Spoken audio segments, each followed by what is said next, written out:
শুভ সকাল বন্ধুরা। আজ হলো 7 অক্টোবর মঙ্গলবার।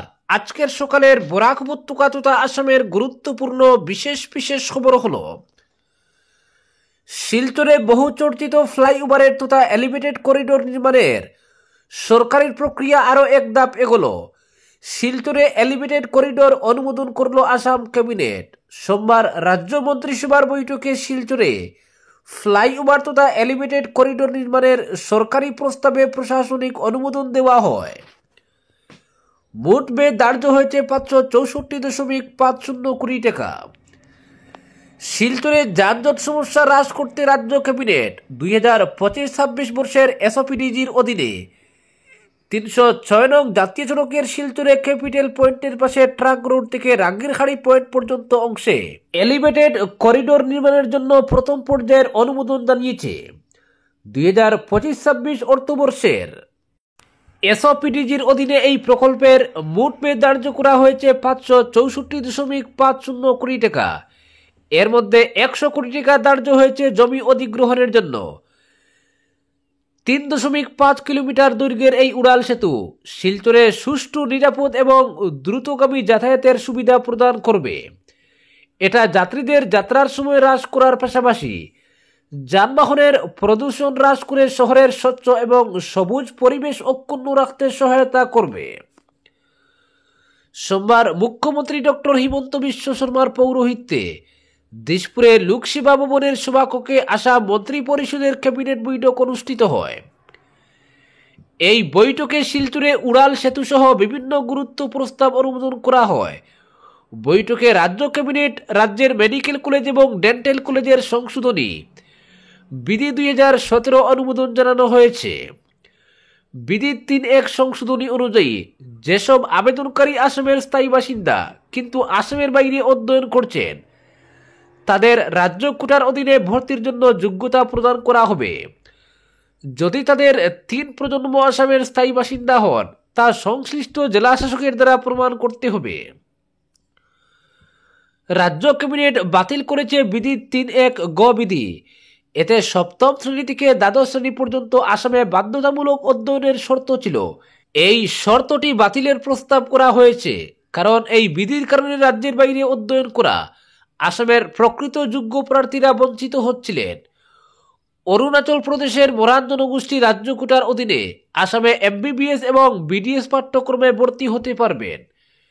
আসামে এমবিবিএস এবং বিডিএস পাঠ্যক্রমে নাম ভর্তির জন্য 2026 সাল থেকে অরুণাচল প্রদেশে বসবাস করা মরান জনগোষ্ঠীকে আসামে বাস করা মরান জনগোষ্ঠীর সমমর্যাদা প্রদান করা হবে। ক্যাবিনেট বৈঠকে আসাম সরকারের অধীনস্থ স্কুলগুলির নবম শ্রেণীতে অধ্যয়ন করা 3,11,614 ছাত্রীকে সাইকেল প্রদানের জন্য ক্রয়ের উদ্দেশ্যে 130 কোটি টাকার আর্থিক অনুমোদনের প্রস্তাবে মঞ্জুরি প্রদান করা হয়েছে। নবম শ্রেণীর প্রত্যেক ছাত্রীকে একটি করে সাইকেল প্রদান করলে তাদের মধ্যে ড্রপ আউটের সংখ্যা হ্রাস হবে। রাজ্য ক্যাবিনেট ধুবড়ী, দক্ষিণ শালমারা, মানকচর এবং চর অঞ্চলে নিয়োজিত শিক্ষয়িত্রীদের 5 বছর পূর্ণ হওয়ার পর তাদের বাড়ি বা পার্শ্ববর্তী জেলায় বদলি করার জন্য অনুমোদন দিয়েছে। পাশাপাশি সমগ্র শিক্ষা অভিযানের অধীনে পূর্বের 5 বছরের বিপরীতে 3 বছর পূর্ণ করা শিক্ষকদের সরকারি শিক্ষক হিসেবে নিয়মিতকরণে অনুমোদন জানানো হয়েছে বৈঠকে।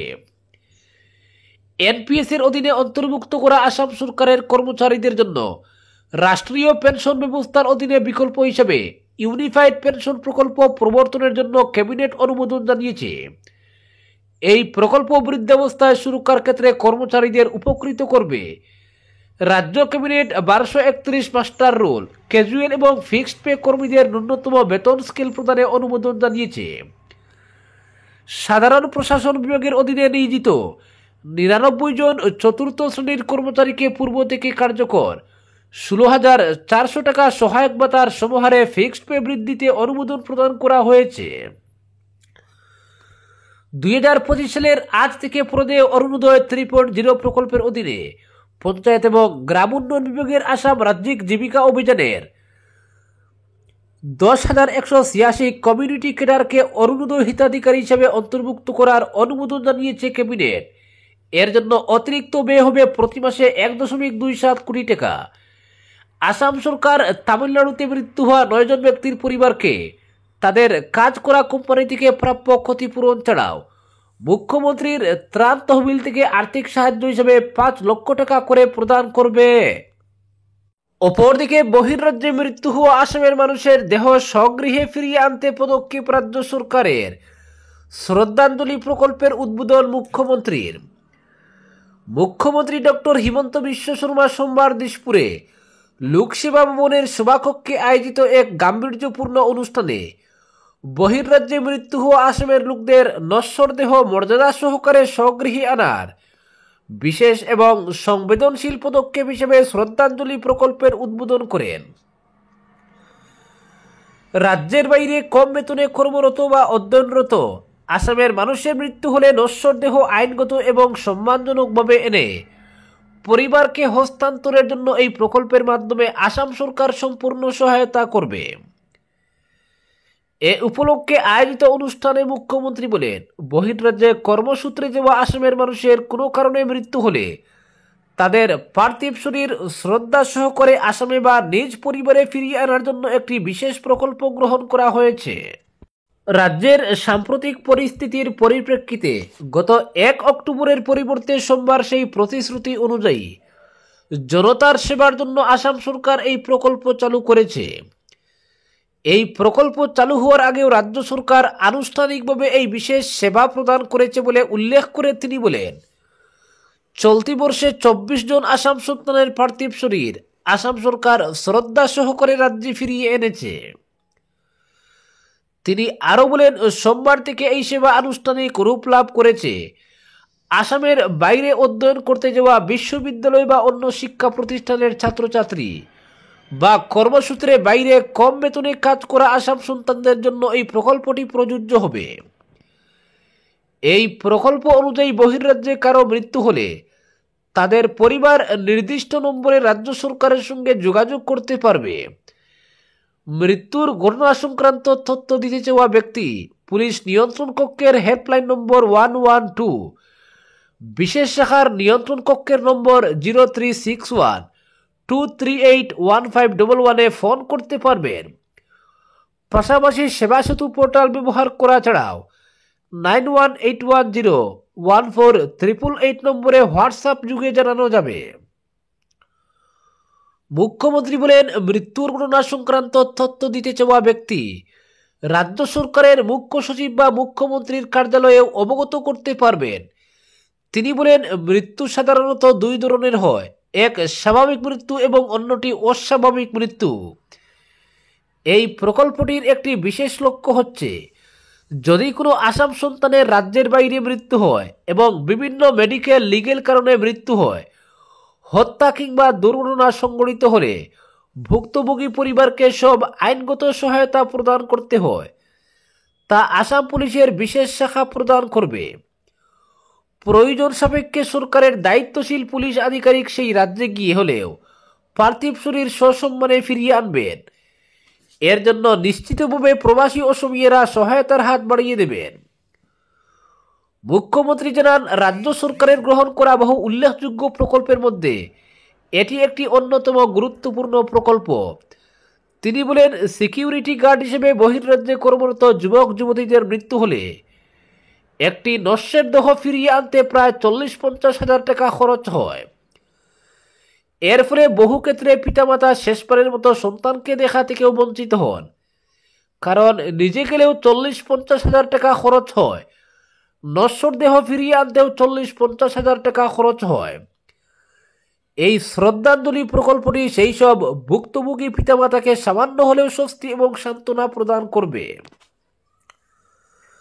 আর্থিকভাবে সচ্ছল পরিবার যারা নিজের ব্যবস্থায় মৃতদেহ আনতে সক্ষম এবং যারা চিকিৎসার জন্য রাজ্যের বাইরে গিয়ে মৃত্যুবরণ করেন, তাদের এই প্রকল্পে অন্তর্ভুক্ত করা হবে না। ছাত্রছাত্রী অথবা কম বেতনে কাজ করা যারা আসামের বাইরে রয়েছেন, তাদের ক্ষেত্রে এই প্রকল্প প্রযোজ্য হবে। এই প্রকল্পটি রূপায়ণের দায়িত্ব গ্রহণ করার জন্য আসাম পুলিশের বিশেষ শাখাকে ধন্যবাদ জ্ঞাপন করার পাশাপাশি বিপদের সময় যাতে মানুষ সহায়তা লাভ করতে পারেন, এর জন্য চালু করা টেলিফোন নম্বরগুলি বহুল প্রচারের জন্য মুখ্যমন্ত্রী সংবাদ মাধ্যমকে আহ্বান জানিয়েছেন। অপরদিকে গৌরবের পাক যুগের এসআইটি রিপোর্ট শীঘ্রই আসছে জনসমক্ষে, ভেরি ড্যামেজিং রিপোর্ট বললেন মুখ্যমন্ত্রী হিমন্ত। আসাম প্রদেশ কংগ্রেস সভাপতি যোরহাটের সাংসদ তথা লোকসভার বিরোধী দলের উপনেতা গৌরব গগৈর পাকিস্তান যোগ নিয়ে শীঘ্রই বোমা ফাটাতে চলেছেন মুখ্যমন্ত্রী হিমন্ত। সোমবার ক্যাবিনেট বৈঠক শেষে সাংবাদিকদের এই তথ্য জানিয়েছেন তিনি। গৌরব গগৈ এবং তার ব্রিটিশ পত্নী এলিজাবেথের পাকিস্তানের সঙ্গে সম্পর্ক নিয়ে রাজ্য রাজনীতি সরগরম করে রেখেছেন মুখ্যমন্ত্রী। তিনি জানিয়েছিলেন 10 সেপ্টেম্বর এই ইস্যুতে বোমা ফাটাবেন, কিন্তু মুখ্যমন্ত্রী তা করেননি। এই সময়ে মাঝে মধ্যে তিনি বিষয়টি চাগিয়ে তুলতেন। দেরিতে হলে এবার ঠিকই মুখ্যমন্ত্রী বোমা ফাটাতে চলেছেন। গৌরব এলিজাবেথের পাকিস্তান যোগ নিয়ে তদন্তের জন্য গঠিত এসআইটি ইতিমধ্যে রিপোর্ট পেশ করেছে। মুখ্যমন্ত্রী জানিয়েছেন সোমবারের ক্যাবিনেট বৈঠকে রিপোর্ট নিয়ে আলোচনা হয়েছে। এরপর তিনি বলেন, very damaging report, very bad report. Report নিয়ে প্রারম্ভিক আলোচনায় স্তম্ভিত মুখ্যমন্ত্রী হিমন্ত বিশ্ব শর্মা জানিয়েছেন, খুব শীঘ্রই রিপোর্ট জনসমক্ষে প্রকাশ করা হবে। দিল্লি থেকে সাংবাদিকদের আমন্ত্রণ করে এনে রিপোর্ট প্রকাশ করা হবে, কারণ গৌরব গগৈ লোকসভার বিরোধী দলের ডেপুটি লিডার, তাই সারা দেশের মানুষের তার চরিত্র জানা উচিত। তবে মুখ্যমন্ত্রী জানিয়েছেন সম্পূর্ণ রিপোর্ট জনসমক্ষে প্রকাশ করা হবে না, রিপোর্টের সংক্ষিপ্তসার প্রকাশ করা হবে, কারণ রিপোর্টে স্পর্শকাতর বিষয় রয়েছে। আজকের বিশেষ সংবাদ এখানেই সমাপ্ত।